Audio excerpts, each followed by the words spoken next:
Ahora sí. Bien. Voy a empezar con una pregunta. Sí. ¿Atrás no escuchan? Bien. Entonces, vamos a ponerlo.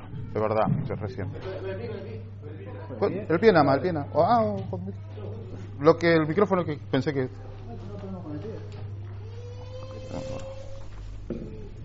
Voy a tratar de hablar fuerte al micrófono. Voy a empezar con una controversia. ¿En qué fue Elías al cielo? En un carro de fuego. Bien, ¿verdad? Eso lo podemos encontrar en internet, en la Biblia, ¿sí? Podemos encontrar dibujos para los chicos, ¿sí? Imágenes, películas, ¿sí? Exacto. Bien, gracias. Vamos a acomodar acá. Perfecto, me vas a acordar cuando tenía 18 años. Vamos a buscar en la Biblia, ¿sí? A ver, ¿quién recuerda qué dice, qué capítulo está la historia de Elías?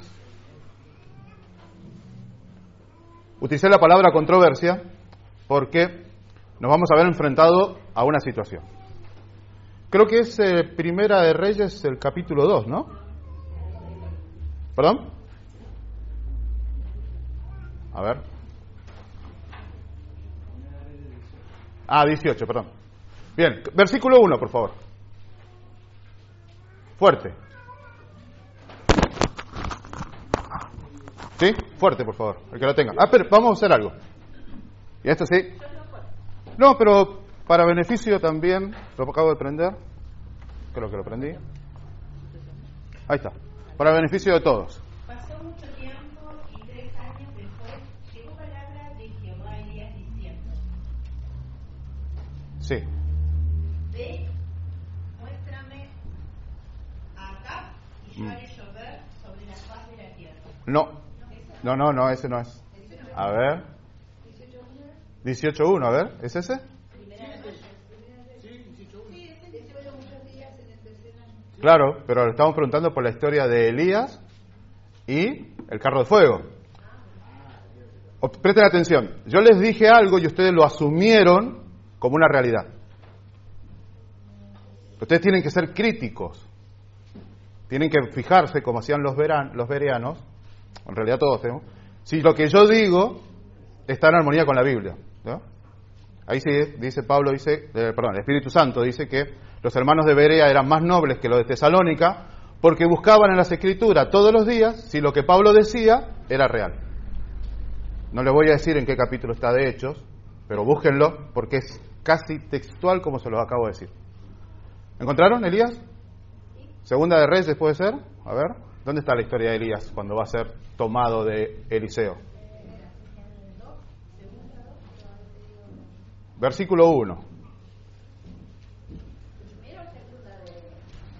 Y yo les pregunto, ¿primera o segunda? Necesitamos Segunda de Reyes. Bien, necesitamos conocer un poquito más en profundidad dónde están las historias, porque si no, ¿cómo le vamos a hablar a alguien de Cristo o de las realidades bíblicas? Segunda de Reyes 2, versículo 1, por favor. Si alguien le quiere acercar para que también los demás puedan, sobre todo afuera, porque la idea es que también ustedes participen para beneficio de todos, ¿sí? Cuando el Señor estaba por llevarse a Elías al cielo, en el torbellino, Elías y Eliseo estaban en camino desde Gilgal, y Elías le dijo a Eliseo: quédate aquí porque el Señor me dijo que fuera a Betel. Eliseo respondió: tan cierto como el Señor vive y que tú vives, nunca te dejaré. Bien. Así que descendieron juntos. Bien. ¿Cómo dice al principio? ¿Quería Dios? Dice cuando el Señor estaba por llevarse a Elías. ¿En qué? En un torbellino. Bien. Ahí en la Biblia tenemos, o la forma de estudiar de los pioneros, aquellos que le dieron forma a las doctrinas que hoy profesamos y creemos, estudiaban la Biblia con el método de texto de prueba. Así que ahora necesitamos otro texto que confirme lo que dice Segunda de Reyes, capítulo 2, versículo 1. Creo que es el 5 o el 6, cuando Eliseo ve que Elías va a ser tomado.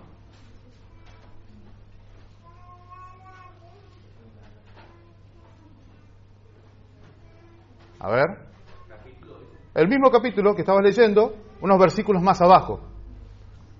Porque ahí, entre el versículo 2 y que Elías es tomado, está la promesa, o que le dice, ¿qué quieres que yo te haga? O ¿qué quieres recibir? Y entonces Eliseo le dice, el doble porción de tu espíritu. Y dice, si me vieres cuando fuere tomado, entonces se te hará. Bueno, y el versículo 6 o 7, a ver, ¿quién lo encuentra?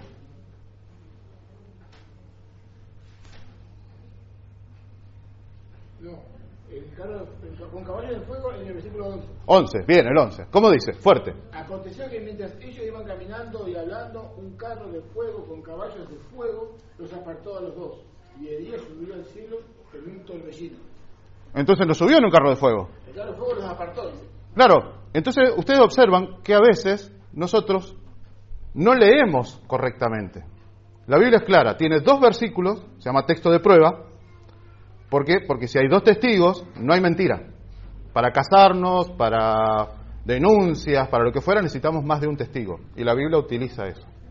Entonces, observen, le dije una controversia, porque todos nosotros crecimos con que Elías se fue al cielo. Pero la Biblia dice otra cosa. ¿En qué subió Elías al cielo? En un torbellino. Y así nos pasa con muchas cosas de las que nosotros damos por sentado, como nos pasó al principio. Yo les dije en tal lado, y cometimos el error de tomar ciegamente lo que yo digo. Eso es un error porque puede llevarnos a fundamentar nuestra fe en cosas, en doctrinas erróneas, y eso puede condicionar nuestra salvación. Y ahora le voy a poner en otra controversia. Ahora sí, ¿viste que habíamos separado el PDF?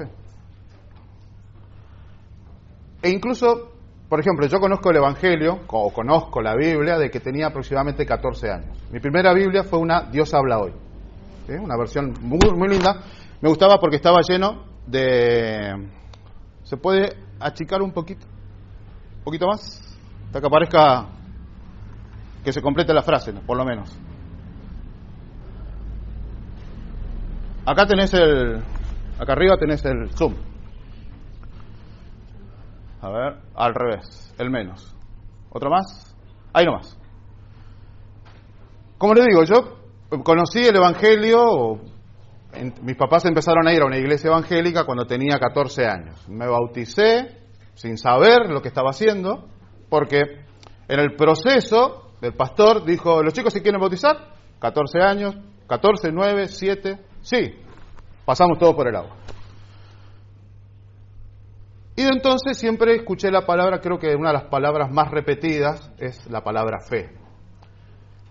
Y yo estaba hace, creo que fue en el 2021, me encontré con unos hermanos, estaba trabajando para unas personas que después se convirtieron en hermanos de la fe, y un día fui a visitarlos, porque ya no trabajaba con ellos, porque me había mudado, y me hicieron esta pregunta, y ahora se las traslado a ustedes. ¿Qué es la fe? ¿Qué podría definirla? ¿Qué dice?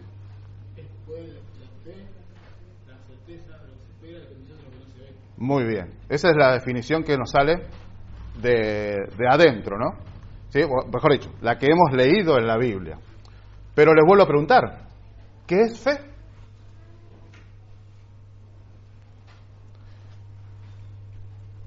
Porque es decir, la certeza, ¿cómo es? La convicción de lo que no se ve y la certeza de lo que se espera. ¿Qué es lo que no veo y qué es lo que espero?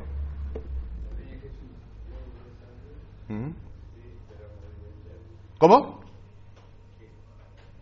No vemos a Dios, pero sí. tenemos fe en la vida eterna. Bien, pero hay una máxima o una regla que dice que nosotros no podemos definir una palabra utilizando la misma palabra. ¿Me entiendes? Entonces, la fe, yo por la definición de fe no puedo decir que es tener fe en la segunda venida. Necesito excluir la palabra definida. Bien, sí, creer, ¿qué más? Confiar. Muy bien.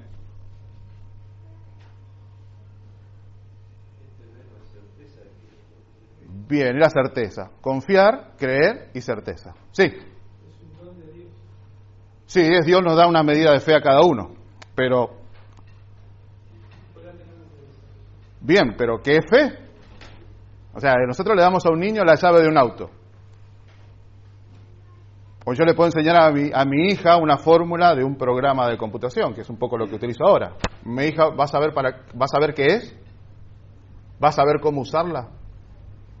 Por eso necesitamos saber qué es fe. Entonces, Confianza. Fe, confianza, es confianza, bien. Sí. Se relacionan, ¿no? Se mezclan las tres. ¿Ah? Esperanza. Relación diaria. ¿Con quién nos da la vida? Muy bien. Bien. Lo que esperamos de Dios. Bien.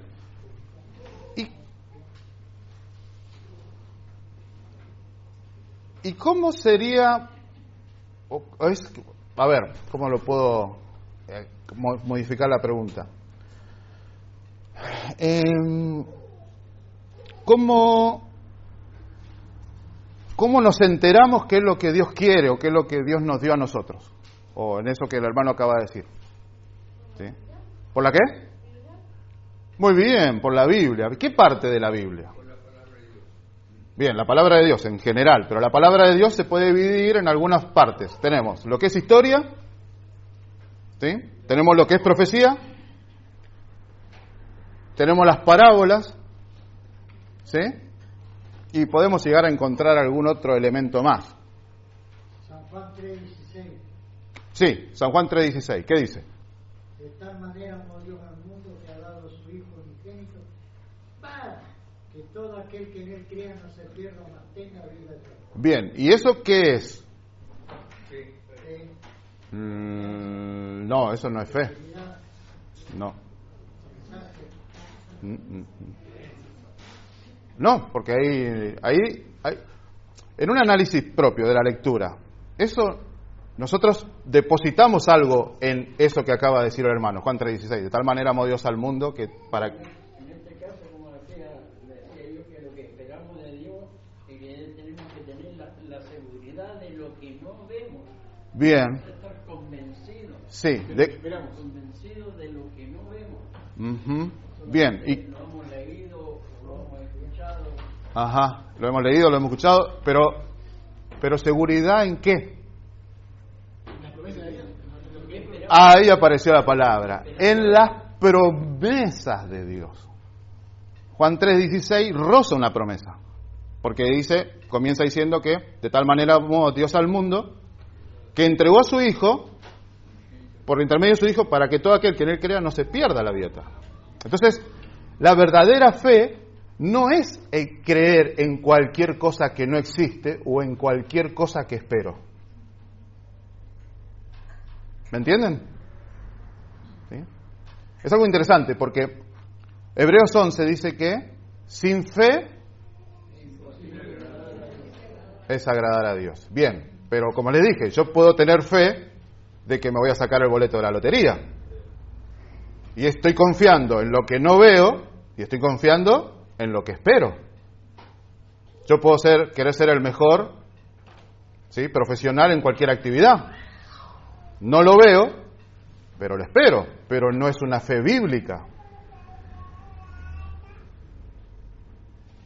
Ahora, yo después, esta historia comienza, esta es una revista que escribí a partir de esta pregunta, cuando me encontré con estos amigos ahí en el pueblo de Misiones, empezamos a charlar y me hicieron la pregunta específica, ¿qué es fe? Entonces yo le dije todo lo que ustedes me han acompañado a decir ahora.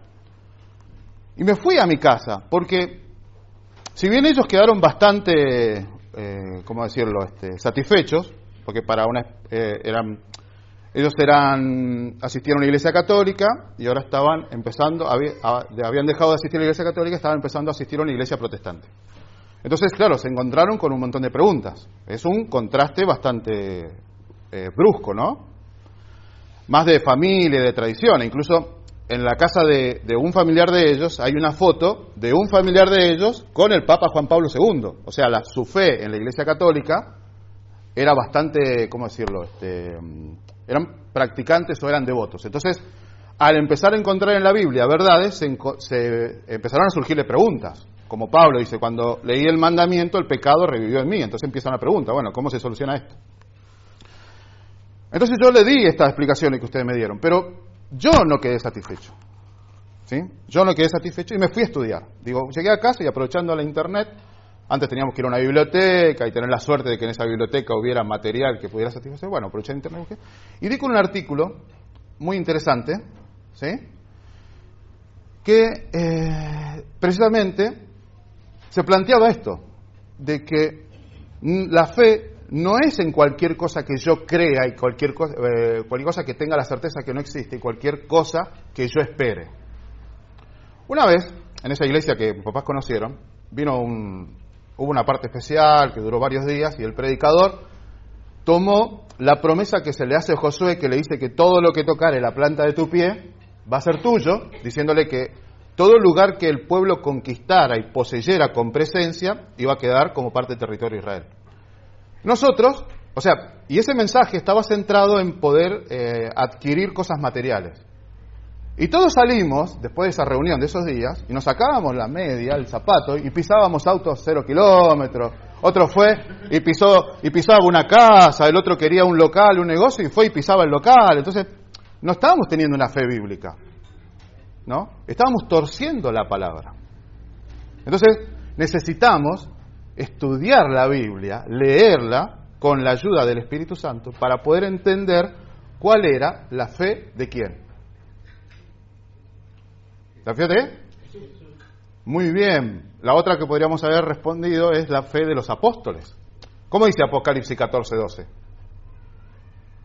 Acá está la paciencia de los santos que guardan los mandamientos y tienen fe en Jesucristo. Bueno, ahí tenemos otra controversia.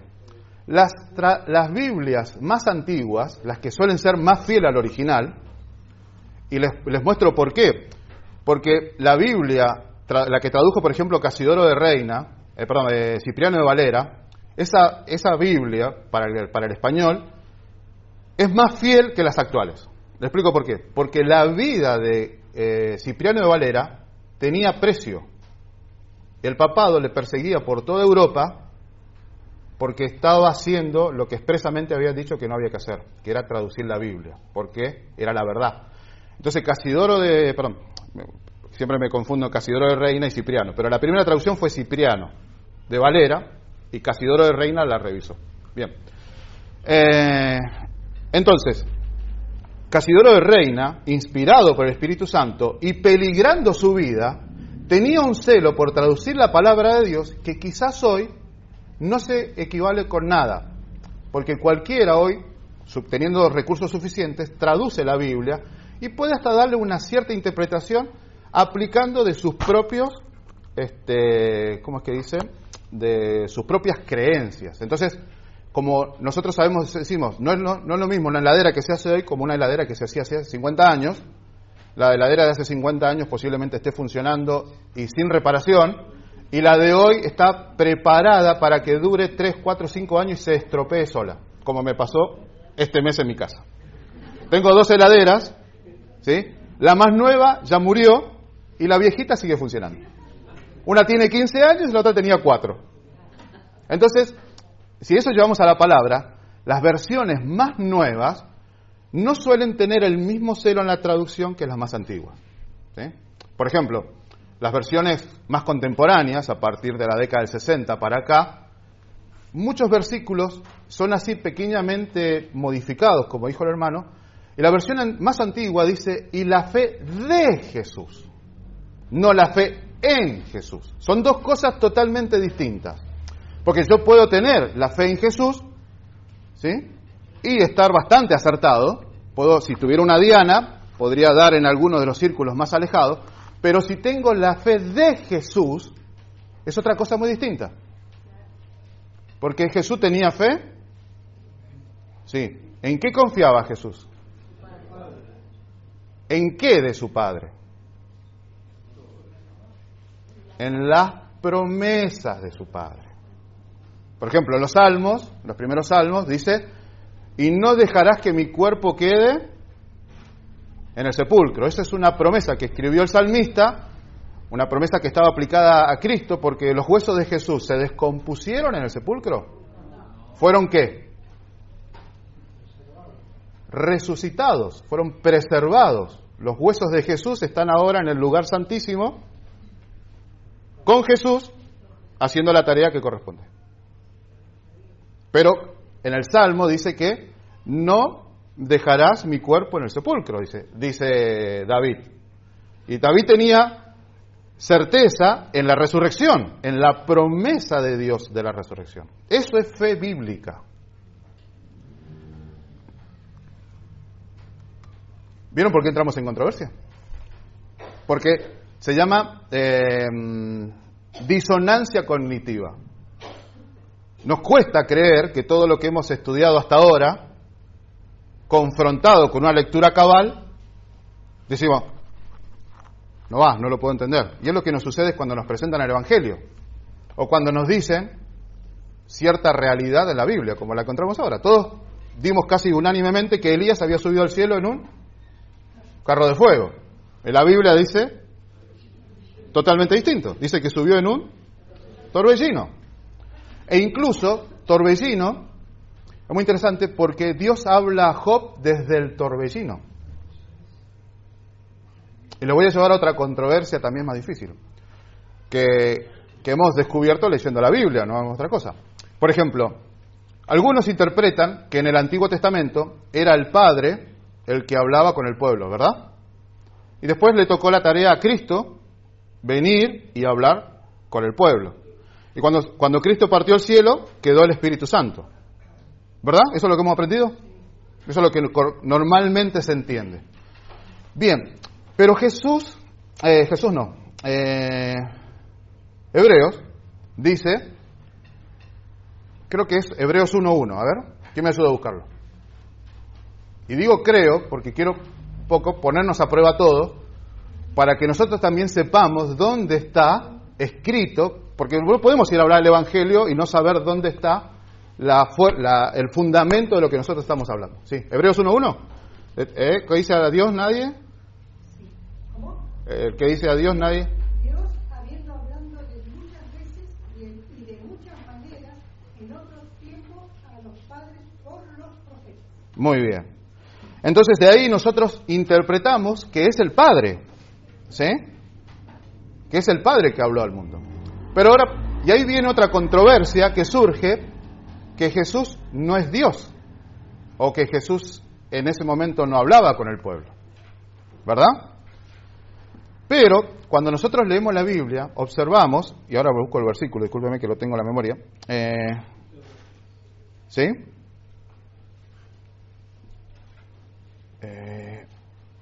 Este no estaba en el... Lo estoy agregando ahora, por eso estoy buscando la referencia. Denme un segundo.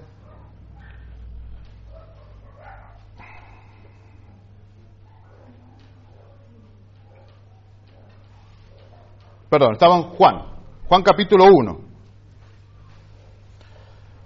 Y esta declaración muestra y nos pone en duda si era el Padre el que estaba hablando con el pueblo en el Antiguo Testamento. ¿Sí? Juan 1:18.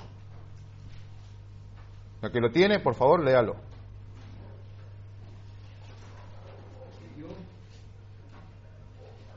Nadie lo vio jamás. El Hijo único que es Dios, está en el seno del Padre, que Dios ha conocido. Muy bien. A Dios nadie le vio jamás. El unigénito Hijo que está en el seno del Padre, Él nos los ha declarado o Él lo ha dado a conocer, dice otra versión. Entonces, nosotros podemos observar en la Biblia, por ejemplo, Abraham habló con alguien, ¿verdad? Cuando lo visitaron los tres seres, ¿quién estaba con Abraham? Porque es Dios. Se fueron dos, que eran los ángeles que hablaron con Lot, ¿sí? Y alguien quedó hablando con Abraham. Pero si a Dios nadie le vio jamás, mejor dicho, al Padre nadie le vio jamás. ¿Quién era el que estaba hablando con Abraham? Jesús, muy bien. ¿Quién hablaba con Moisés en la zarza? Bien, Dios. Pero la Biblia dice que el ángel de Dios hablaba con Jesús. ¿Quién habló con Josué antes de conquistar Jericó? Jesús. Vamos anotando, ¿no? Todas las veces aparece. Dice, el príncipe de los ejércitos de Jehová. Si es príncipe, no puede ser ¿qué? No puede ser rey. Bien. ¿Quién habló con Manoa en la roca cuando le fue comunicado que iban a ser padres? El ángel de Jehová. ¿Y cómo sabemos que era el ángel de Jehová y no era un ángel? Bien, dice el ángel, pero en otro lado también dice el ángel de Jehová y no es Jesús. ¿Sí? O sea, no es Cristo en ese momento. Porque ese ángel que habla con Manoa recibe la adoración de Manoa. Y sube en la llama, o sea, se vio, ¿cómo se dice? Se agradó del sacrificio. Porque le dice, voy a prepararlo, pero no comeré de él. Pero cuando estaba el sacrificio consumiéndose en la roca, el ángel de Jehová subió en el humo del sacrificio consumido. Y Manoa, si ustedes vean unos versículos después, Manoa se hinca de rodillas y llora porque dice, vamos a morir porque hemos visto a Dios. Observen, pero no vio al Padre. Porque ¿qué dice Juan? Y si alguien vio al Padre, Juan está mintiendo.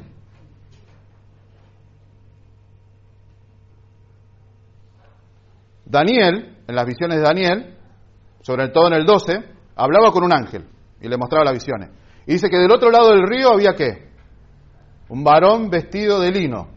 Y escuchó que el varón que estaba del otro lado del río le dijo a Gabriel, declárale la visión a Daniel. ¿Quién era ese varón que estaba del otro lado del río? ¿Qué da órdenes? Jesús. ¿A quién vio Daniel?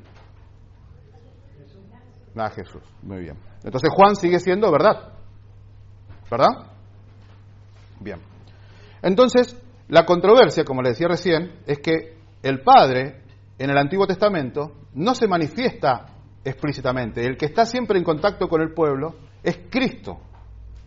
Pero ahora tenemos, en el Nuevo Testamento, en el libro de Hechos, en el relato de Esteban, cuando estaba dando su discurso antes de ser declarado reo de muerte, en el versículo 39, nos muestra algo muy interesante que por mucho tiempo busqué, que es cómo relacionar a Jesús con los 10 mandamientos, con la entrega de los 10 mandamientos.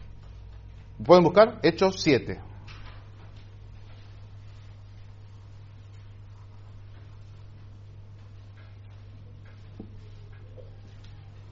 Como buen evangélico,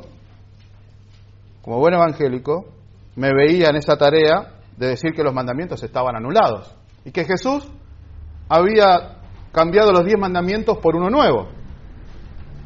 Pero después que encontré que los mandamientos están vigentes y todo lo demás, seguía viendo en mente eso que no podía encajar a Jesús con los 10 mandamientos. Y por mucho tiempo lo busqué, hasta que, haciendo el año bíblico con nuestra hija, todos los días leemos un capítulo a la mañana y un capítulo a la tarde, llegamos al libro de Hechos, pero yo venía no sé cuánto tiempo buscando este versículo. ¿Sí? Hechos 7, 30 y creo que es 39.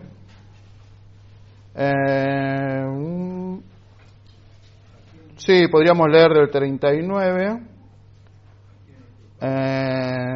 No, espera, está un poquito más adelante. Empieza, es aquel... Ah, sí, está bien. El 37 al 39. ¿Sí? Te lo voy a marcar acá. Hechos 7, del 37 al 39. Este Moisés es el que dijo a los hijos de Israel: Profeta, os levantará el Señor vuestro Dios de entre vuestros hermanos, como a mí, a él oiréis. Este es aquel Moisés que estuvo en la congregación en el desierto con el ángel que le hablaba en el monte Sinaí, y con nuestros padres, y que recibió palabras de vida de darnos. Ahí está. ¿Quién le entregó los 10 mandamientos a Moisés? ¿Fue Dios? Voy a ser más específico. ¿Fue Dios el Padre?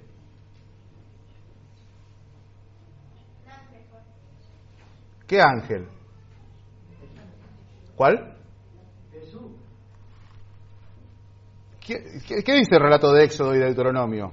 Y habló Dios aquel día y vosotros no le quisiste oír, voy a parafrasearlo, y habló y les entregó los 10 mandamientos y vosotros no recibiste, ¿sí? Hechos, ¿vieron cómo termina Hechos 2 del versículo 21 en adelante? Y el pueblo dice, no hable nosotros como Dios porque tenemos miedo, mas habla tú por nosotros. Era Cristo entregando la ley de Dios, estaba dándole a conocer al pueblo los mandamientos. Por eso Juan es verdadero, porque dice que a Dios nadie le vio jamás, el unigénito Hijo que está en el seno del Padre, Él le ha dado a conocer.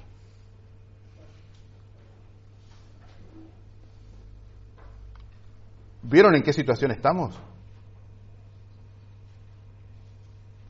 Utilizamos la palabra fe, pero no conocemos donde se nos explica qué es fe y cómo se usa. ¿Habían leído estos versículos alguna vez? Algunos dicen sí, otros no hay movimiento de cabeza. Algunos leído el año bíblico, pero no tenemos atención. Porque nosotros debemos leer con el entendimiento. No es. Es más, Guillermo Miller. Exactamente, hay que leer, comparar, investigar, ¿sí? Los libros de Espíritu y Profecía dicen que nosotros debemos utilizar los 3 libros que el Señor nos ha dejado. La Biblia. ¿Qué más? Espíritu y Profecía. No, dice la Biblia, la naturaleza y la historia.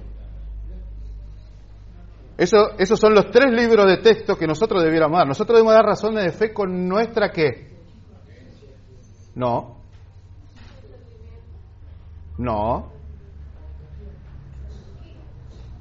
¿Con qué? No. ¿Cómo le pregunta? ¿Con qué nosotros debemos dar razones de nuestra fe? ¿Con esos testimonios? No. La palabra de Dios. Nosotros debemos dar razones de nuestra fe con la Biblia. Así como estamos diciendo ahora. Yo no estoy hablando. ¿Dónde encontraron ustedes problema con lo que sabían? ¿Con lo que yo dije o con lo que leímos acá? Por eso, escrito está. ¿Cómo nos enteramos que Elías subió al cielo en un torbellino? ¿Porque lo dije yo? Porque ustedes lo leyeron cada uno en su Biblia.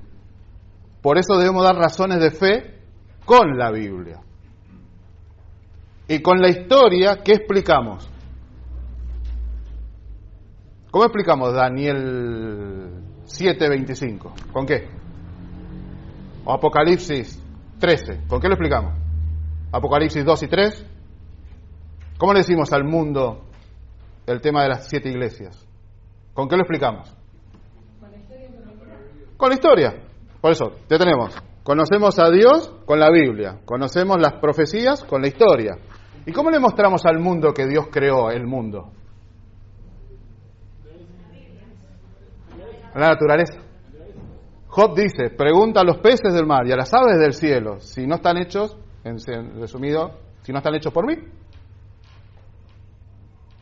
Entonces, nuestra fe en la actualidad no está basada en la Biblia. Está basada en lo que vino alguien y nos dijo que era lo que él interpretaba. Entonces, la fe no está fundamentada en Isaías 8:20. ¿Qué dice Isaías 8:20? Ese está un poquito antes. 8:20 dice, a la ley y al testimonio, si no hablaren conforme a esto, no hay luz, no ha amanecido, vivimos en tinieblas. Por eso cuando yo expliqué a estas personas, en rápido, que era fe, me di cuenta de que yo no sabía que era fe. Y cuando nosotros vamos a hablar con alguien y le hablamos de Cristo, ¿sí? Por ejemplo, a mí me pasa, descubro que no sé lo que estoy hablando. A veces me escucho yo mismo y digo, ¿estoy correcto con lo que estoy diciendo? Porque me estoy examinando. O sea, incluso el entendimiento, mientras repito o cuento lo que he estudiado hasta ese momento, me examino porque la otra persona a veces compra o no compra, en el sentido de que acepta lo que yo digo, ¿no? Pero también les puedo estar diciendo algo que no es. En este caso, Fe, yo le repetí lo que nosotros dijimos al principio. ¿Sí? Certeza, ¿pero en qué? Yo nunca, en ese momento yo no le dije que tenían que tener certeza en las promesas de Dios. Le dije que tenía que tener fe, que el Señor iba a cumplir. Yo le puedo pedir al Señor ganarme $1.000.000, pero Dios no está obligado a cumplir lo que yo creo. En lo que espero y en lo que tengo certeza de que va a suceder. No está obligado Dios. Dios solo va a responder nuestras preguntas, nuestros pedidos, si están en armonía con su voluntad. Ahora, yo puedo pedir algo y puede venir el enemigo de Dios y dárnoslo. Porque mañana me pueden regalar algo, pero puede ser para mi perdición. Tengo que ver si lo que estoy pidiendo es con la voluntad de Dios. Porque si no, estoy pidiendo de mis propios deseos. Dios no va a responder. Por ejemplo, mi esposa tuvimos una situación ahí muy interesante y mi esposa estaba cansada. Estaba cansada y en su oración silenciosa con Dios le había dicho a Dios, como le pasó a Jeremías, una situación muy similar: no quiero hablar más de ti. ¿No? ¿Leyeron eso de Jeremías alguna vez? Jeremías se enojó con Dios y dijo que no iba a hablar más, porque el pueblo no escuchaba. Entonces vino una persona, muy interesante, y precisamente le dijo a mi esposa que no tenía que hacer más lo que estaba haciendo. ¿Sí? No es que mi esposa estaba correcta, mi esposa estaba cansada, como Elías, ¿no? Elías dijo, quítame la vida porque yo no soy mejor que mis padres. ¿Y qué hizo Dios? Lo hizo caminar 40 días, tuvo que volver, ungir varias personas, y recién fue Elías llevado al cielo. ¿Sí? Pero Elías quería que le quitara la vida pues estaba agotado, y quería... Sin embargo, cuando Elías continuó obedeciendo a Dios después de esa situación, fue llevado al cielo y no probó la muerte. O sea que ni siquiera Dios le contestó a Elías lo que él quería. Quítame la vida. Elías se quería ir al descanso a esperar la redención de Dios cuando Dios cumpliera su palabra. Sin embargo, Dios hizo lo que Dios tenía en su santa, ¿cómo decirlo? En lo que ya había designado, ¿sí? En su santa voluntad. Y le dijo a Elías, no, ahora vas a hacer esto, y caminando, y 40 días, y 40 noches, y lo vio Dios en el monte, escondido en la peña, y después volvió, eligió a Eliseo, después volvió y ungió a Jehú, después, no me acuerdo qué otra cosa hizo, y recién no murió. ¿Qué hizo Elías? Siguió viviendo en el cielo. Y esto, historia de Elías, es para seguir. Bueno, yo llegué a casa y me encontré, aproveché internet y busqué, y bueno, me encontré con definiciones. El léxico de Friedberg dice certidumbre, fe, confianza y seguridad. El léxico, el diccionario de Vine o de Bullinger dice firme persuasión. ¿Sí? El léxico de Taller dice convicción de la verdad de alguna cosa. No es la definición de la Biblia. Pues dice, o sea, estoy buscando la palabra fe en varios diccionarios en inglés, ¿no? Que es lo que uno más viejo. Entonces dice convicción de la veracidad de alguna cosa. Por eso la fe puede ser en que alguien gane un partido de fútbol, la fe puede ser en terminar una carrera, la fe puede ser cualquier cosa, pero si voy a la Biblia tiene que ser pura y exclusivamente a lo que Dios prometió. Dios no me prometió ser un profesional. Lo que me prometió Dios es ¿qué? Ser. ¿Qué me prometió Dios? Esta mañana leíamos en Efesios. ¿Ah?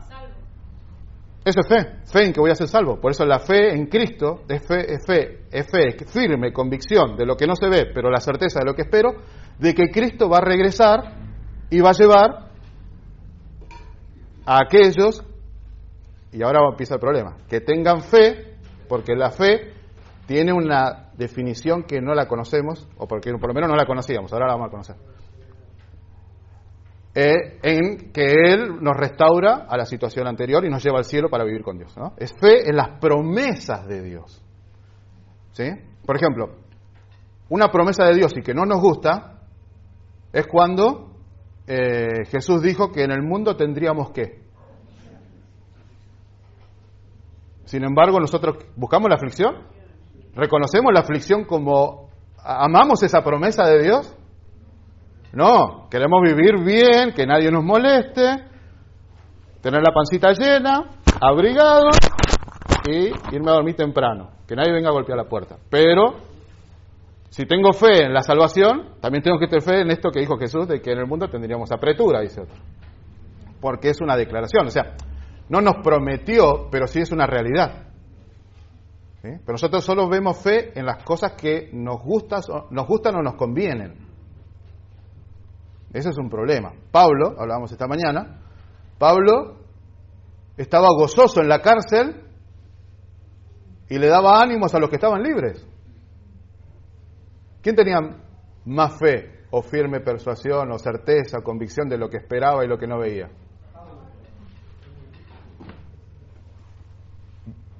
Bien, entonces nos encontramos con esto. Dice, convicción en la veracidad de alguna cosa. Esa es la definición de fe secular. Aunque muchos de estos diccionarios fueron escritos por clérigos católicos, los más estudiados en la Edad Media, estos son diccionarios antiguos, siempre fueron escritos por personas que estaban relacionados con la Iglesia, porque era la que podía subvencionar los estudios de las personas. Dice, la definición del diccionario griego de Liddell y Scott, que se vendía en las universidades para los estudiantes de griego, dice, confiar en otros. Esa es la definición de fe, del griego, confiar en otros. Para nosotros se aplica en la Biblia porque confiamos en otros. ¿En quiénes confiamos? En el Padre, en el Hijo y en el Espíritu Santo. Pero fe es una palabra no bíblica. Es introducida a la Biblia cuando Pablo le quiere mostrar al mundo que la salvación siempre fue por fe y que no intervenían las obras de la ley, pero sí que el cristiano tiene que tener buenas obras como consecuencia de su fe. Si alguien les dice que ustedes se van a salvar solo por la fe, si alguien nos dice que nos vamos a salvar solo por la fe, tengo unas respuestas. Hay un librito chiquito del tamaño de la escuela sabática que se llama Fe y Obras. Y dice que la fe y las obras son los dos remos que nos llevan a la salvación. ¿Cómo? Para caminar con Cristo. Entonces, las obras es una consecuencia de mi fe, de la certeza de lo que espero y la convicción de lo que no veo. Si no tengo buenas obras producidas por el Espíritu Santo, no voy a ser salvo. Y ahora les voy a explicar por qué. La palabra griega, ¿sí?, que se utilizaba para fe se llama pistis. ¿Sí? Pistis en griego. Y significa confianza, certidumbre, seguridad y creencia. Las cuatro cosas que mencionamos en términos generales al principio, ¿verdad? El diccionario Merriam-Webster dice, firme seguridad en el carácter, capacidad, fuerza o veracidad de alguien o de algo. Si alguien nos promete algo, que nos van a pagar, nos van a regalar, tenemos la fe de eso. Los padres con los hijos hacemos eso. Te prometo que voy a hacer tal cosa. Y cuando no lo cumplimos, ¿me prometiste? No lo cumpliste. Pero hasta ese momento tenían fe en que yo no iba a fallar en mi promesa, ¿verdad? Un director de algún equipo deportivo dice, no, porque nosotros vamos a llevar al equipo y vamos a salir campeones. Y todos los hinchas tienen fe en el técnico. El ministro de Economía dice tal cosa y todos tienen fe en el ministro de Economía. El presidente. Entonces, fe, en contexto general, es esto. Seguridad en el carácter, capacidad, fuerza o veracidad de alguien o de algo. Pero la fe en Dios es confianza en las promesas de Dios. Sigo avanzando. Ahora, termina el diccionario y dice, firme creencia en algo de lo que no se tiene prueba. ¿Sí? Como alguien nos entrega un cheque, nosotros tenemos la prueba de que nos van a pagar. Nos entrega un pagaré. Es un cheque, tiene otro nombre, pero es lo mismo. Una promesa de cancelar la deuda. Entonces, normalmente nosotros utilizamos, ¿sí?, fe como una creencia en algo de lo que no se tiene prueba. Yo creo que me voy a comprar un 0 kilómetro, ni siquiera tengo recibo de sueldo, pero lo pisé con la planta de mi pie porque malinterpreté la promesa de Dios a Josué, porque Josué 1:8 dice, Busquémoslo. Josué 1:8. No es ese ahí, lo dicen un poquito de otro lado, pero es parte de las promesas. Entonces, yo me voy a cumplir 0 kilómetros, no tengo ni trabajo, ni estudio, ni me preocupo porque por lo menos hacer algún tipo de labor que a la larga me provea los recursos necesarios para comprarme un auto, sino que pienso que debo hacer 0 kilómetros. Y a veces la fe la utilizamos así. Dios es magia, ¿eh? Como algunos dicen, Dios tiene una varita mágica y anda concediendo deseos a cualquiera de la propia concupiscencia de su deseo. Yo quiero una novia bonita. No es garantía que sea linda. Una mamá le dijo a un hijo, empezó a tener problemas con su novia, y le dijo, solo es una cara bonita. O sea, no hay garantía de que fuera bonita, que fuera buena mujer. ¿Sí? En este caso la historia habla de un hombre y una mujer, ¿no? Pero puede ser al revés. Que sea lindo, que esté bien vestido, no es garantía de que sea buena persona. ¿Encontraron Josué 1:8? ¿Cómo dice? Fuerte, por favor. Nunca se apartará de tu boca este libro de la ley, sino que de día y de noche meditarás en él, para que guardes y hagas conforme a todo lo que él está escrito, porque entonces harás prosperar tu camino y todo te saldrá bien. Bien. No se apartará el libro de la ley de tu boca, en él meditarás de día y de noche, ¿verdad? Y entonces, ahora vamos a ver por qué el entonces. Cuando no se aparte nuestra mirada de ese libro de la ley que Dios le había dado y se había escrito por medio de Moisés, y ahora Josué lo estaba recibiendo como herencia, ¿sí? Dijo que cuando hiciera todo conforme, ¿cómo es que dice? Te irá todo bien. La versión más antigua, la Biblia del Oso, y ahí empezamos con los problemas, otra vez volvemos a la controversia, dice, entonces todo lo entenderás. Yo prefiero entender lo que pueda de Dios antes de que me vaya bien, porque si entiendo lo que Dios me está hablando, es una garantía de que me va a ir bien. Pero me puede ir bien sin entender lo que Dios quiere de mí. Cualquier persona hoy, vamos a estos youtubers famosos que suelen hoy los que tener más recursos, o los que o pueden recibir más dinero y poder darse los lujos, les va bien, pero no entienden el libro de Dios. O sea que el éxito secular no es garantía de estar en armonía con Dios. Si no, no habría iglesias donde se predica la doctrina de la prosperidad. Porque ir bien no es garantía de estar en armonía con Dios. Segundo, fue incorporado en el diccionario como definición de fe, o sea, creencia en algo de lo que no se tiene prueba. Tercer punto, y ahí entran los diccionarios en el tercer punto, porque los diccionarios lo que hacen es ver lo que se habla en el pueblo, o sea, lo que se habla, y se incorpora para que alguien que viene de otro lado pueda entender lo que se habla en ese lugar. Por eso el diccionario de la Real Academia de la Lengua Española constantemente está agregando nuevas palabras, nuevos modismos, los convierten en palabras, porque el uso es frecuente. Entonces se malinterpretó lo que era la definición de fe, es creencia en algo de lo que no se tiene prueba, y es eso lo que quedó en el diccionario. Entonces nosotros íbamos a buscar el diccionario y fe es algo de lo que no tengo prueba. Bueno, no tengo prueba de que voy a ser abogado, pero voy a orar a Dios porque tengo fe en Dios. Tengo fe en lo que no tengo prueba. Sigo avanzando, ¿verdad? Bien, entonces eso resumió creencia en algo de lo que no se tiene prueba. Bien. Ahora, eso es un problema para nosotros.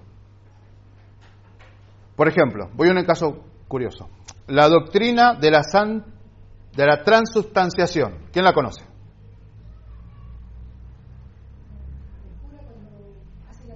Claro, el sacerdote católico hace una oración, consagra el pan y el vino, al revés, ¿sí? El pan y el vino, porque como dije el orden así, pan y el vino, y cuando el sacerdote hace la oración, ese pan y vino se convierte literalmente, según su fe, en el cuerpo de Cristo.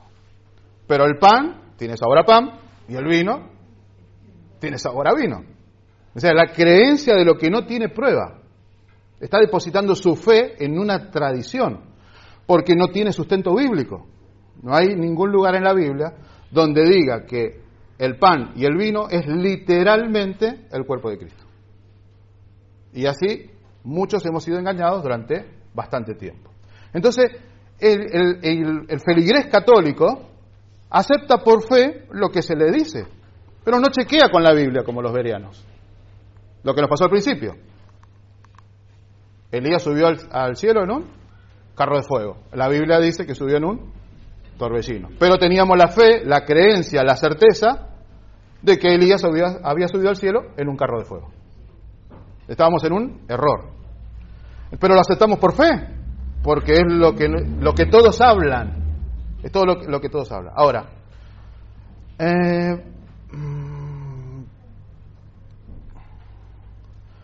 ¿podés avanzar en el PDF hasta la página 11, por favor?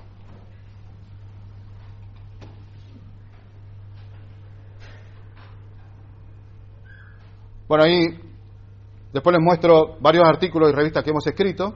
Ahí un poquito más, a este cuadro. Centra ese cuadro, por favor. Es más, ahí, bien. Nuestra revista se llama Eureka, o todo lo que hacemos le ponemos el nombre de Eureka porque Eureka significa lo encontré. ¿Vieron cuando creo que Felipe le dice a Tomás que hemos encontrado aquel de que habla las Escrituras? Bueno, en griego le dijo Eureka. ¿Sí? Entonces, lo encontré, fue lo que le dijo a su hermano. Encontré a quien las Biblias hablan, había descubierto el cumplimiento de la promesa. Entonces nosotros, fíjense cómo hacemos esta disociación también. Otro problema de controversia, ¿no? Algunos son agustinianos y solo hablan de la gracia y la fe como proceso de salvación.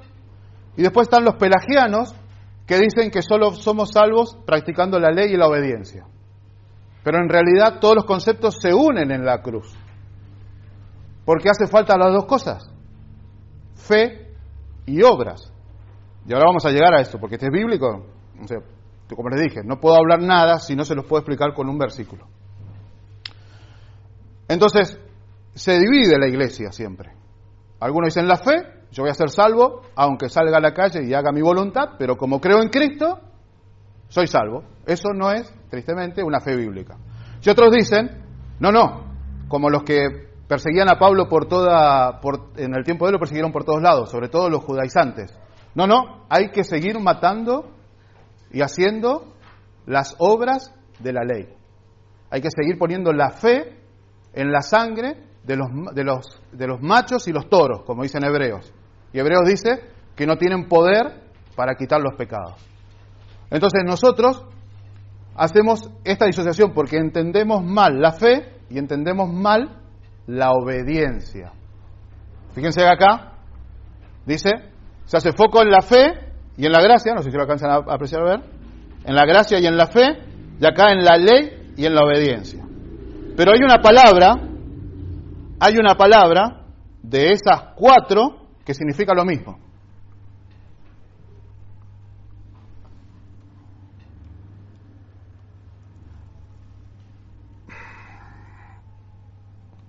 Los que hacen foco en la gracia, dice que se olvidan de leer que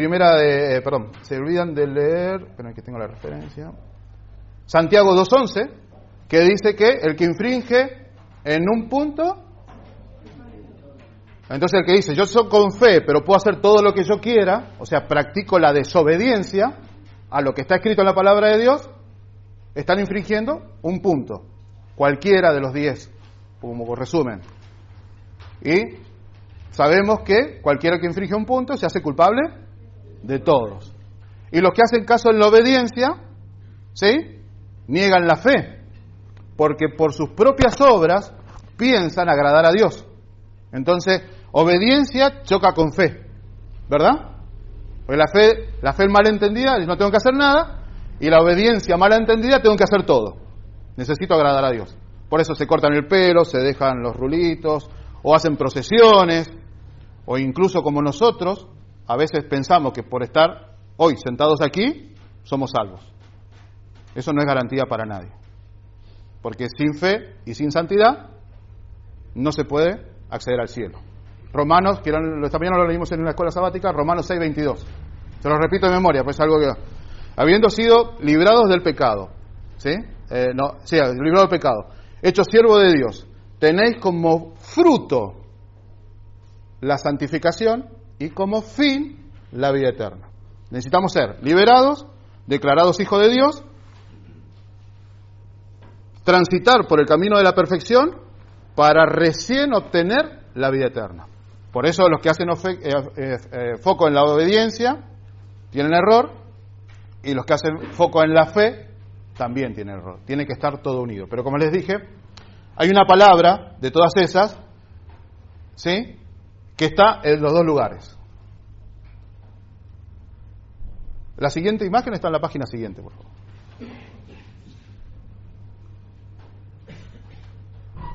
Un poquito más abajo. Para abajo, para abajo. Siempre vamos a avanzar. En la siguiente. Ahí empieza a aparecer la imagen. Porque el Salmo, hasta que aparezca la imagen completa, por favor.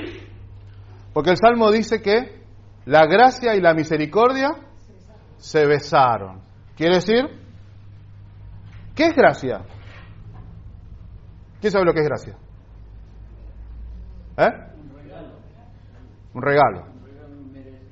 Muy bien, la gracia es lo que no merezco. ¿Qué no merecemos? No merecemos la vida eterna, pero a través de Cristo la recibimos. ¿Qué es la misericordia?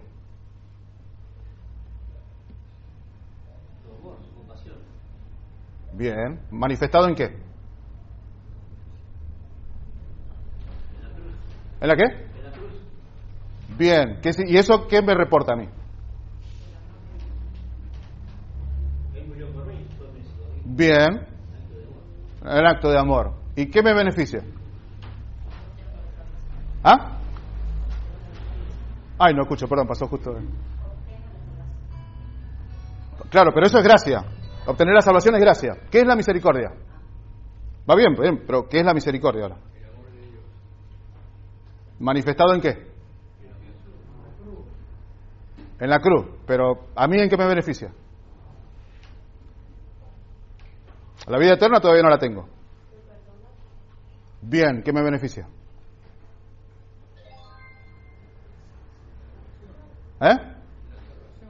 Bien, pero eso es gracia. ¿Qué es misericordia? El amor de Dios.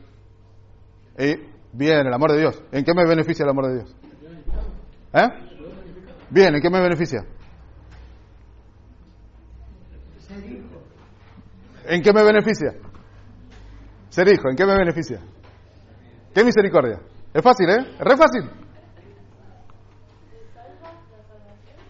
Eso es gracia. ¿En qué me beneficia? Es fácil, se van a dar cuenta. Si gracia es lo que no merezco, misericordia, ¿qué es? ¿Ah? Bien, ¿me lo dan o no me lo dan? No, si me lo dan no es misericordia. La gracia es lo que no merezco y la misericordia es no recibir lo que merezco. Porque por nosotros, como reos de muerte, como pecadores, merecemos la muerte. Pero por gracia,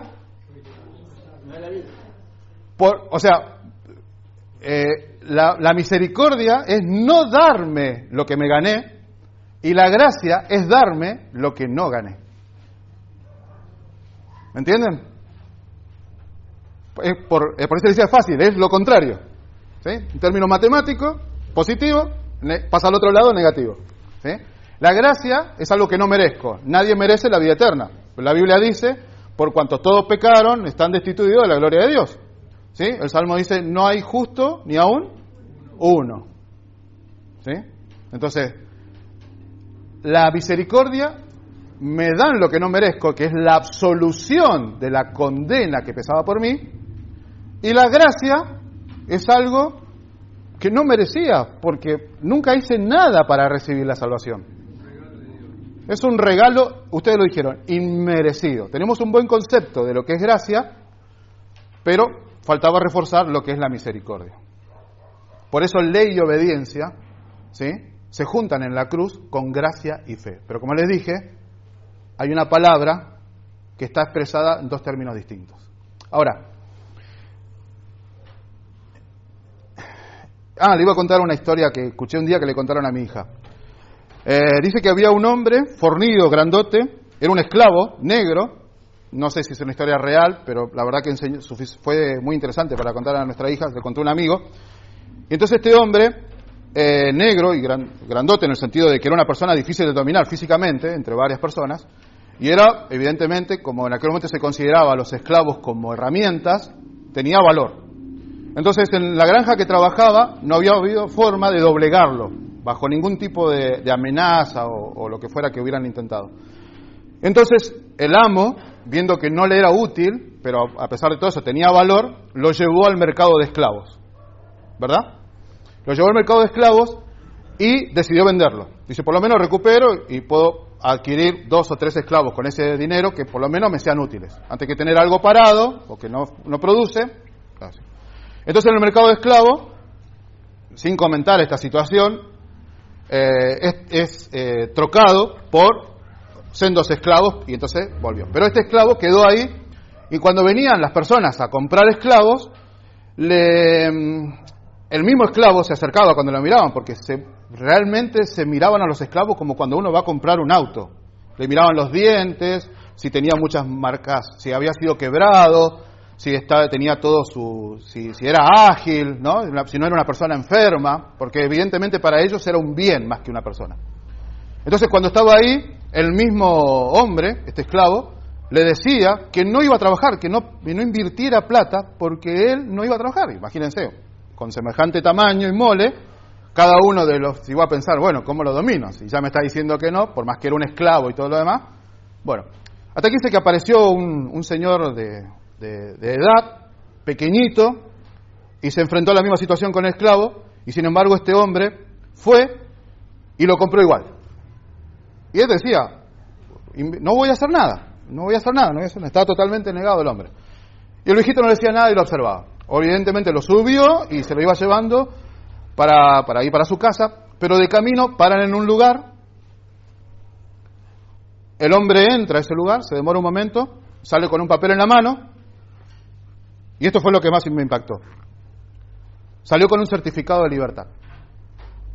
¿Sí? Se lo entregó al esclavo. Y el esclavo libre le dieron lo que no se merecía, lo que por él no podía conseguir nunca. Y entonces el hombre, según la historia, ¿no? Evidentemente es interesante, dice que le prometió a esa persona anciana, a ese viejito, que le iba a servir toda la vida por amor.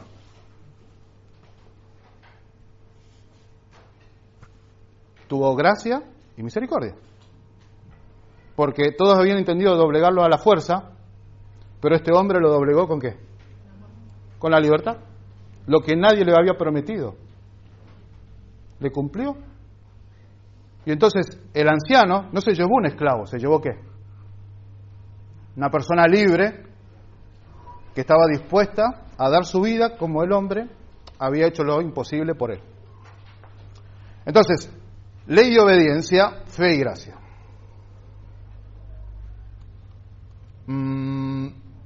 Romanos 16, 25 al 26.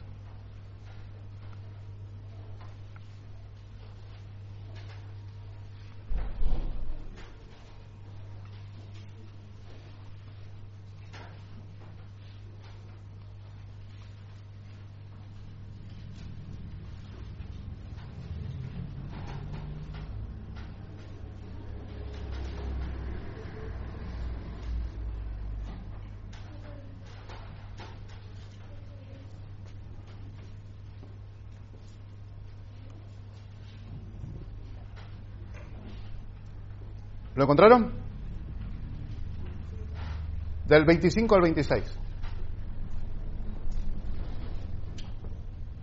Y al que puede confirmaros, según mi evangelio y la predicación de Jesucristo, según la revelación del misterio que se ha mantenido oculto desde tiempos eternos, pero que ha sido manifestado ahora y que por las escrituras de los profetas, según el mandamiento del Dios eterno, se ha dado a conocer a todas las gentes para que obedezcan a la fe. En otra versión dice que obedezcan por la fe. Qué distinto. ¿Cómo dice ahí claramente en esa versión? Una cosa es obedecer a la fe, porque yo puedo tener una fe que se basa en lo que yo quiero, o en lo que algún ser mortal me prometió, pero ahí dice que obedezcan, ¿por qué? Por la fe. Son dos cosas distintas. Es como creer en la fe creer en la fe de Jesús, y otra cosa es tener la fe de Jesús. Por eso siempre recomendamos tener muchas versiones de la Biblia. En mi casa, por la gracia de Dios, hemos llegado a conseguir cerca de 6 o 7 versiones. Y cuando hacemos estudios, que a veces lo hacemos vía internet, porque nos reunimos con hermanos de varios lugares, o en casa con mi familia, cuando llegamos a esta controversia, como al principio, sacamos la versión de la Biblia y nos fijamos qué dice cada una. ¿Sí? Y siempre la más clara es la versión más antigua, porque las nuevas suelen ser más confusas, porque, como le digo, los que participan en la traducción no siempre tienen el celo de que sea una traducción literal y correcta. Bien, yo les dije que fe era la palabra pistis. Con esto ya vamos cerrando, para que veamos esto. Pistis. Dice, fe en el hebreo viene de 3 palabras, o una familia de palabras que es emet, emu y emuná. Y el griego es pistis. ¿Sí? Y la traducción del griego es confianza del corazón y la mente en Dios y sus caminos, que nos conduce a actuar en armonía con su soberana voluntad. Así que fe está más ligada a obediencia, ¿sí?, que a cualquier otra cosa. Por eso en los dos polos, yo les decía que había una palabra que significa lo mismo. Fe y obediencia son las mismas cosas. Hay que obedecer por la fe. ¿Y la fe qué es? Creencia en las promesas de Dios. Entonces la fe en Dios se transforma en obediencia. No hay otra forma. Y sigue en... Ahora, esa definición tiene 2 acepciones más. ¿Sí? La primera era eso. La segunda dice, lo que se cree. El sistema de doctrinas cristianas por causa del poder y la convicción que acompañan la predicación del Evangelio por los apóstoles. ¿Sí? Y Hechos 7 dice, muchos de los sacerdotes obedecían a la fe. O sea, fe es la creencia en algo y en la voluntad de Dios. Pero también puede ser en algo que tiene que ver con el conjunto de creencias. ¿Sí? Una fe que caracteriza a un grupo de personas. Eso es la fe. Un conjunto de, ¿cómo podríamos decirlo?, tareas o características. ¿Sí? La fe de los mártires se conoce como cierta forma que a veces no coincide con la nuestra. La fe de alguna denominación puede diferir con la fe de otra denominación. ¿Sí? Por eso dice conjunto de doctrinas. La fe del pueblo hebreo en la actualidad es muy distinta a la bíblica y es muy distinta al Antiguo Testamento, como se conocía, porque ellos tienen varios otros libros, como el Talmud o la Mishnah, que han empezado a diverger de la palabra de Dios. Entonces tienen la fe en otra cosa, un conjunto de creencias. Los chamanes o los que practican algunas religiones, los chamanes son acá americanos, ¿no? Son de aborígenes americanos, son los en las películas, a otro lado, son los brujos, en realidad son chamanes, es la palabra correcta. Ellos tienen la fe en un conjunto de creencias que hace que sean de una práctica u otra práctica. Pero la tercera acepción de la palabra pistis o fides, ¿sí?, es la siguiente. Significa fidelidad y lealtad. Este es el significado específico del hebreo. Emuná, traducido como fe en Habacuc. El justo por la fe vivirá. La primera vez que aparece es en Habacuc y después es replicado en el Nuevo Testamento. Entonces, Habacuc está diciendo que la fidelidad va a mantener vivo, ¿sí? ¿Cómo es que dice? El justo por la fe vivirá. El justo por la fidelidad vivirá. Cuando Pablo cita este versículo, Romanos 1:7, puede estar dando a la fe el significado más abarcante del Nuevo Testamento. Y esto es lo que sale en ese diccionario, ¿sí? No lo puse yo, dice. Puede estar dando a la fe el significado más abarcante del Nuevo Testamento. O sea, quiere decir que si hay algo que contiene más cosas, es la palabra fidelidad. Cuando leemos fe, casi siempre deberíamos traducirlo o reemplazarlo por fidelidad. Así como la Biblia dice día de reposo y nosotros ponemos sábado, bueno, cuando dice fe, deberíamos poner fidelidad. Sin embargo, Romanos 3:3, Tito 2:10 y Gálatas 5:22, pistis tiene el significado de fidelidad.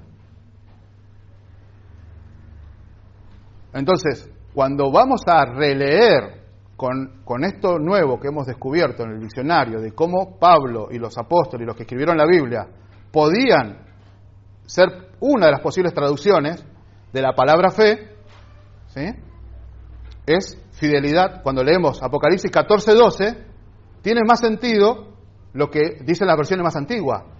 Dice, acá está la paciencia de los santos, los que guardan los mandamientos de Dios y tienen la fidelidad de Jesús. No es que creen en Jesús, porque eso viene acá con los pelagianos, fe y gracia.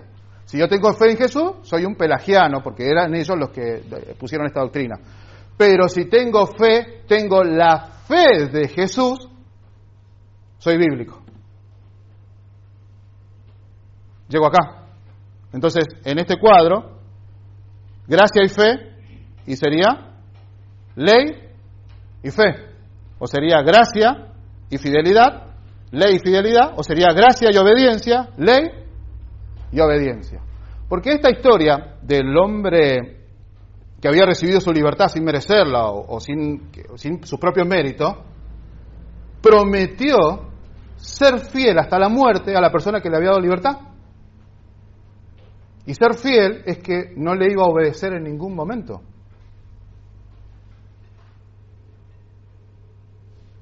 ¿Me siguen? ¿Me entendieron? Veo por caras un poco pensativas, de las buenas. ¿Sí? Ser fiel es obedecer. Obedecer. Y obedecer sin reservas. No es en esto sí, y como esto no me gusta, no lo hago. Eso no es ser fiel.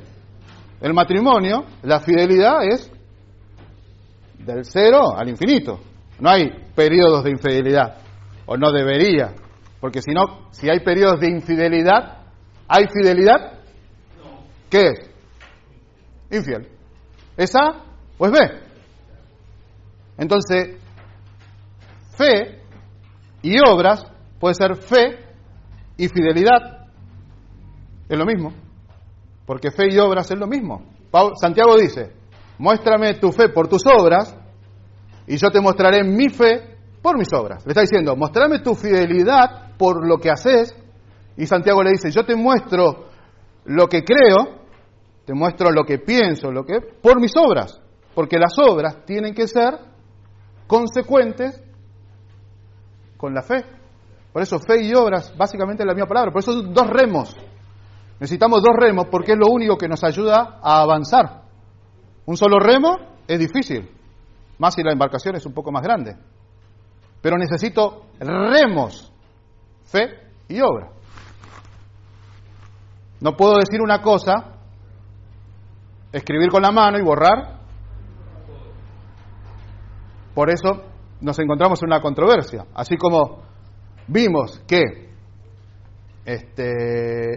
Elías no fue llevado al cielo en un carro de fuego, también descubrimos que fe no es simplemente lo que yo crea bajo mis gustos y mis condiciones.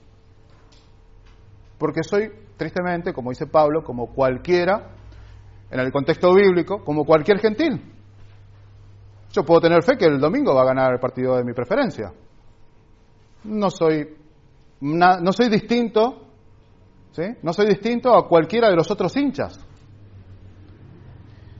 Ahora necesito saber qué está en armonía con Dios para ver si yo entiendo o alcanzo a vislumbrar, ¿sí? Como decíamos, aunque sea palpando, dice la Biblia, puedan hallar la vida, dice Pablo en Hechos, ¿no? Que está en oscuridad, estamos en oscuridad. Entonces, para nosotros poder ser hallados fieles, necesitamos entender qué es fe. Y fe es creer en las promesas de Dios. Prometió que nos iba a salvar. El dicho que por ahí anda dando vuelta a la placa dice, prometió que vendría y vino. Prometió que moriría, prometió que resucitaría y resucitó. Prometió que va a volver y volverá. Esa es una fe bíblica, porque la promesa está escrita en la Biblia. Todo lo que no esté escrito en la Biblia y que nosotros practiquemos como fe, necesitamos sacarlo. Porque si nosotros, la promesa es crecer a la medida de la estatura de Cristo, no podemos creer cosas que Cristo no creyó. Entonces, fe no solo un conjunto de creencias, que es un poco lo que definimos al principio, no solo es tener certeza, sino es precisamente en lo que Dios ha establecido, ¿sí? Y también fe es pura y exclusivamente fidelidad a lo que está escrito, no a lo que nosotros decidimos que es correcto o que es malo. Porque si no es el pecado del Edén, ser como Dios, es decir, esto está bien, esto está mal. Y eso fue lo que dejó a Adán y a Eva, ¿sí? Los dejó fuera de ¿dónde? Perdieron el Edén, ¿por cuántos pecados? ¿Por cuántos pecados nos hacemos culpables los otros? Por uno. ¿Y sí? El que transgrede la ley en un punto se hace culpable de todos. Y la fidelidad, con una infidelidad ya no es fidelidad. Así que bueno, les comparto eso que nosotros descubrimos estudiando y que para mí fue una gran ayuda porque me ayudó me posibilitó entender y también poder, como en el caso de ustedes, contarles lo que estudiamos, lo que descubrimos y para otros, porque el concepto de fe ha sido muy maltratado a través de la historia y entender las cosas de manera errónea nos lleva a cometer errores involuntarios. Y si somos hallados con un error involuntario, no confesado a Cristo y habernos apartado de ese error, seguimos en la oscuridad. Y entonces no vamos a ser salvos. Porque, con esto concluyo, por ejemplo, Dios, cuando estemos ante Él, nos va a preguntar, tenemos que dar razones, ¿sí? Nosotros pasamos ahí. Nosotros no podemos decir, no, yo no lo estudié, eso nunca me lo contaron desde el púlpito. El Señor va a decir, bueno, tenía la Biblia, oye, pero no tenía tiempo para estudiar la Biblia. El profesor no nos sacaba la mala nota por decirle no tuve tiempo. ¿Cuál era nuestra responsabilidad? De estudiar la Biblia. Y descubrir, como Pablo dice, cuando leí el mandamiento el pecado revivió en mí. Entonces Josué tenía la tarea de leer todos los días la Biblia y hacer conforme a todo lo que estaba escrito. Entonces iba a entender todo. Entonces iba a entender su salvación, su necesidad de un Salvador, la necesidad de predicar a otros el Evangelio y la necesidad de vivir una vida en armonía. Es más, el versículo anterior, el que sigue es el que todos dicen.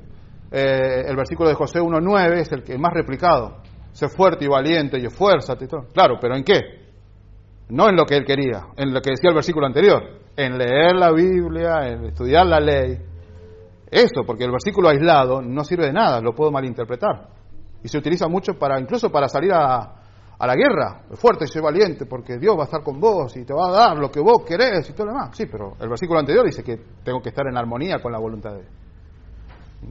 Y bueno, así nosotros nos hacemos estas preguntas que nos lleva a estudiar y podemos descubrir, en este caso como la palabra fe, es muy distinta de lo que por muchos años hemos escuchado. Gracias por darme la oportunidad.